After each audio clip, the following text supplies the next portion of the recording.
What is happening in America right now? It's absolutely insane.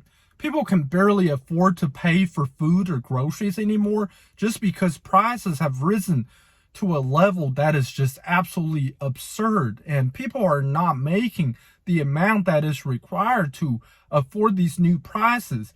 And not only that, now you have prices like gas going up, and that will make food prices go up even higher. I mean, already in this video, you're going to see people reporting they're spending hundreds of dollars at the grocery store for stuff that's not even going to last them a week. I mean, that is just absolutely terrible, and people are absolutely struggling out there. Keep watching this video. I really want like a long black leather trench coat. Black Chanel ballet flats.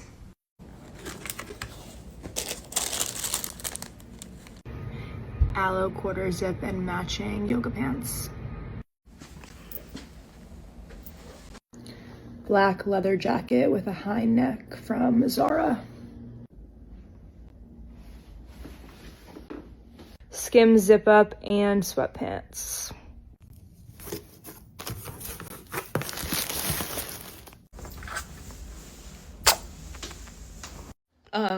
I need like $12,000 because there's just like a lot of stuff that I like really want to buy online and I can't like afford it all. Like I want to buy this cute lingerie and it's not even like for me. Like I don't have a partner. I just like want it for myself and I can't afford it. And I just need like $12,000 for that and other stuff.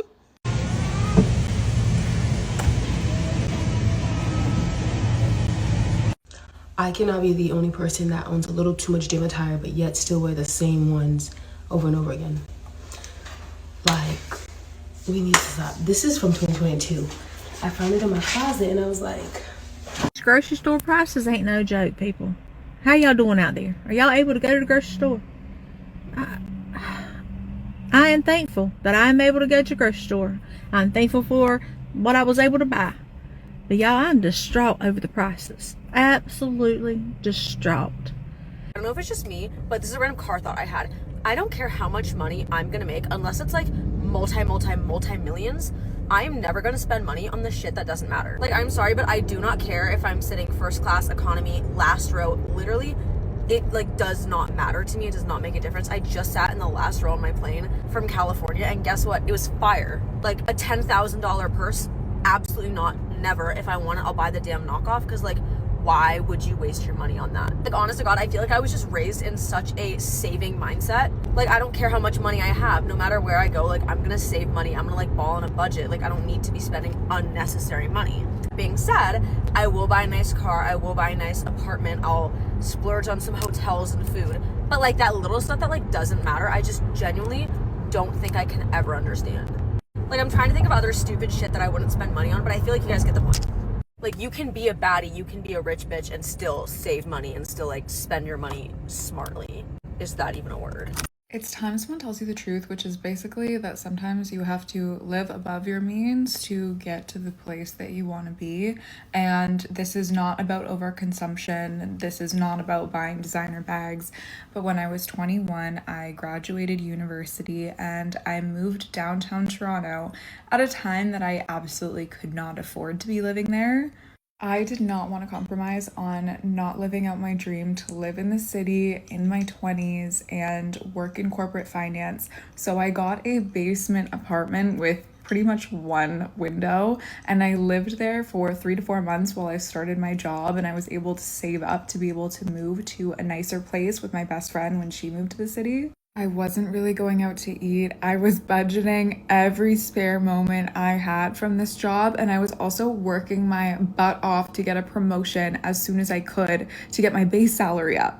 We ended up finding the most iconic apartment, which is where I had a direct view of the CN Tower and started eventually making TikToks, but it was something that I was hardly able to afford at the time and really had no savings because I was living out this dream. I was in walking distance to my office on Bay Street, but I felt like it was for the plot. I needed to do it to be able to work there and have a good quality of life. I started making these cute little morning routine montage videos at a time where TikTok was primarily dancing videos and comedy, so there was no money in it. I did not know that that was even possible at the time. Obviously, eventually I start making a little bit of money from it, and I'm starting to gain more of a following on TikTok, but I'm getting absolutely bullied at work. So I decided to get a different job so that I would be able to do more in social media at the same time as finally having a stable income. I burned myself out so bad, and I ended up quitting that job and just doing social media. My dad told me I had 2 weeks to get my shit together and get a real job. A lot of people don't understand that living outside of your means includes grocery shopping as well. If you're struggling with your income and you are not in a food desert, you are somewhere where places that are affordable are easily accessible, and you are shopping at Publix, Wegmans, Trader Joe's, you are living above your means when it comes to grocery shopping. It is an unfortunate truth that if you are struggling in this country, you might not get to eat everything that you want all the time. You should not be surprised when you go to Wegmans or Publix and your groceries for one single person total out to like $300. If you are able to shop at affordable stores, you should. It might not be the big brands that you want, but it's more affordable. Where I grew up in an area that had really one primary grocery store for a long time. Any other grocery stores were 45 minutes to an hour away from us. And that grocery store was a Food Lion. And let me tell you about Food Lion. If you go to a Food Lion and you go to the front and you print out that little booklet that they have with all of the coupons and the sales, and you shop from the sales and build your meals around what's on sale, you will save a lot of money. Is it the TikTok recipe that you save that you want to try? No. But you're not going to starve this week. You're not going to be hungry. Are you going to be able to budget for food and eat a bunch of processed stuff? Probably not. Are you going to be able to drink a bunch of juices and sodas and stuff like that? Probably not. Use your freezer. Buy in-season produce, vacuum seal it, and freeze it. My grandma used to freeze bread. Just get creative in your kitchen. Make new recipes. Make stuff that's kind of basic. Honestly, when I was living on my own and I was really struggling, I would eat rice and beans for dinner. I know that sounds absolutely crazy, but like rice and bean soup was very, very good, filling and affordable, and the leftovers last me a long time. It's not a ribeye steak, but I wasn't hungry. If all you do is work your 9 to 5 and then you come home or you sit on the sofa and you scroll on your phone and you do that on repeat, your life probably feels really bland, and the thing that is at least friction as possible to break that up is spending your money and having purchases arrive at your front door. So actually, you don't actually need to be spending your money in order to get that feeling. There are plenty of things that are free that you can actually fill your life with, like community groups or learning a new skill. Like I've recently started going to a knitting club, which is completely free, and meeting new people and sitting there knitting with people, making my own clothing, and it beats buying jumpers any day. And then I'm actually making something with my own hands.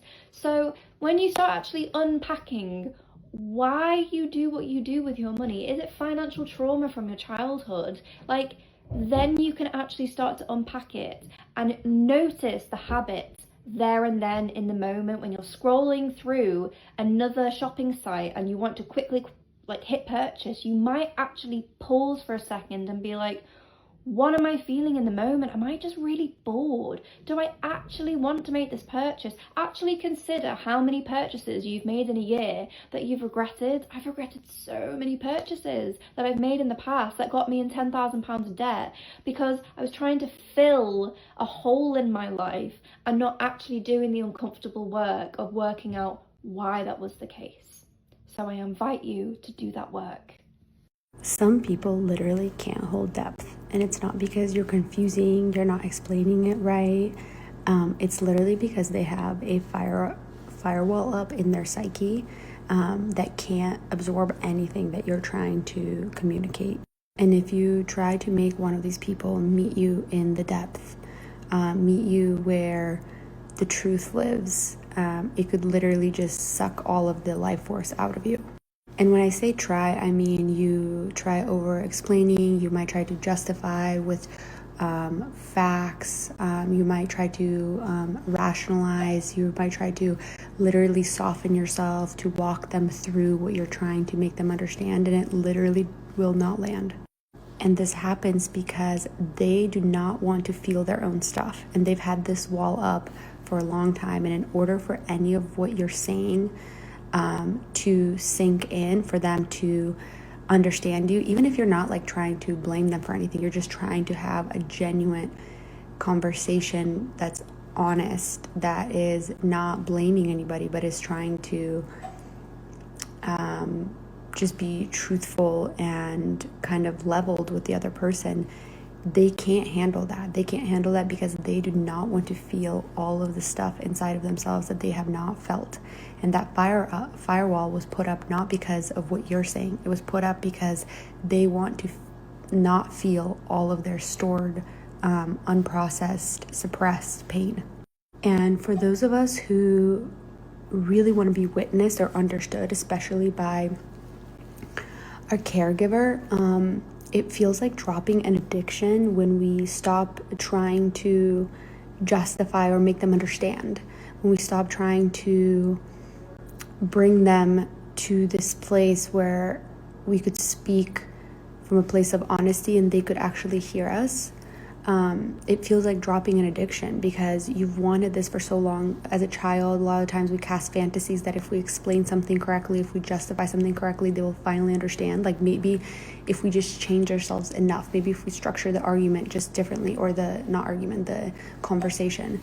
But the thing is, you can't spend your whole life waiting for somebody else to decide to work on their shit.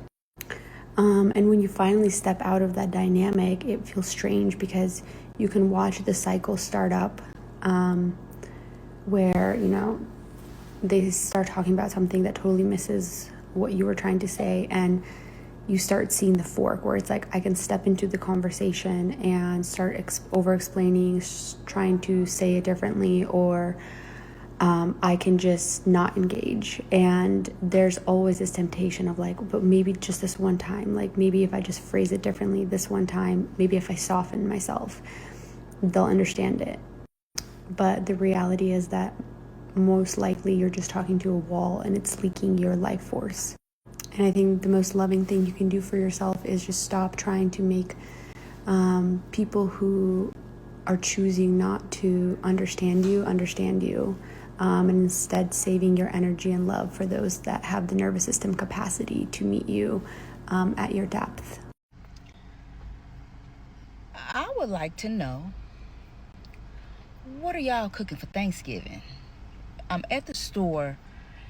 When did yellow cornmeal, the small bag, become like $4 and something? I'm so confused. These prices, let me tell you something. Who's selling some stamps? Because the way it's going right now, I don't even know if we having dressing. Ham either. Turkey maybe, that's kind of cheap. Let me know what y'all having. And what stores got stuff on sale, because I'm so confused. We were never supposed to see this much money on our paychecks. We were never supposed to see this much money being paid to us at a time. And you probably wondering to yourself, what money are you talking about? Because I'm living paycheck to paycheck. I'm broke. That's the point that I'm trying to drive. You can't tell me that you don't remember making $7 an hour and everything being cool. And that was low end. If somebody was like, well, come to my job, they paying a little bit more, and that little bit more being $9.50, you would have jumped out of your seat. If you were lucky, you made $10 an hour, and you had a significant amount of money in your pocket left over after you paid your bills. And don't get me started on $15 an hour. When you were making $10 an hour, you didn't know 3 people who made $15 an hour. And now $15 an hour is entry to regular jobs. And that can't cover anything. Ask anybody who's been working before 2015. $15 an hour. You were the man. You were that deal. You were the baller shot caller. And now $15 an hour is a joke. $20 an hour is barely enough. I couldn't fathom starting my first job and understanding that people are out here making $20 an hour. My first job, I was making $7.40. And that was because I was a minor. Everybody else made $8.15. And that was normal. Please tell me how we are saving money on groceries, because I went to Trader Joe's on Sunday, spent $198 on groceries so that we'd have food for lunches and things like that. And this morning, my husband texted me, said he went to Vaughn's to get himself some things that he wanted or needed. Of course, he didn't text me and ask me if I needed anything. It turns out I did need something from Vaughn's. That's another story. I had to go to Vaughn's too. He spent $58 this morning on his extra stuff. We still spent $198 on Sunday. He spent $58 at Vaughn's this morning. I went back and got some other things that we wanted, just like creamer, cheese, a little bit of fruit, chips that my daughter requested, things like that, and I just spent another $47. This week, we have spent $300 almost in groceries. I didn't even get protein. How are we eating? Mind you, spending money on food is the one thing I do not mind ever spending money on. I do not mind spending money on food ever. That was instilled in me when I was raised. No matter what, we always have money for food. Granted, a lot of that is eating out. And that's the other thing. We eat out a lot too. It's kind of like, dude, how are we supposed to save any money on food? It's incredibly expensive. Bye. Me and my husband bought some groceries yesterday after not having groceries for like the last week and a half because of Christmas and like traveling and stuff. And we were talking about like, how the heck have we been surviving without groceries? Like, what have we been doing? And we've been eating out every single day.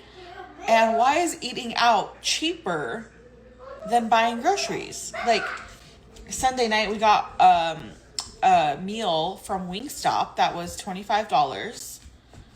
Why is like, I don't know, let's say you get 5 fruits at Target with some other stuff, $50 something. It's like, it's so much cheaper to go eat out now, especially if you're a family bigger than 2.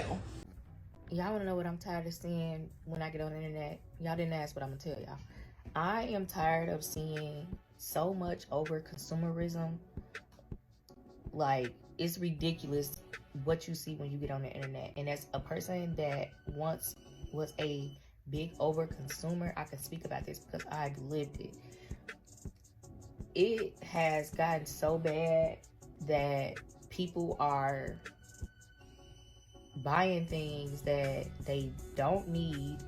And sometimes things I want, but they really don't even want it. They just get it because that's what people are getting. Like, I've had to catch myself of like buying a lot of makeup and makeup products because I've been influenced or I've seen it like, oh, I gotta have that or I gotta try it.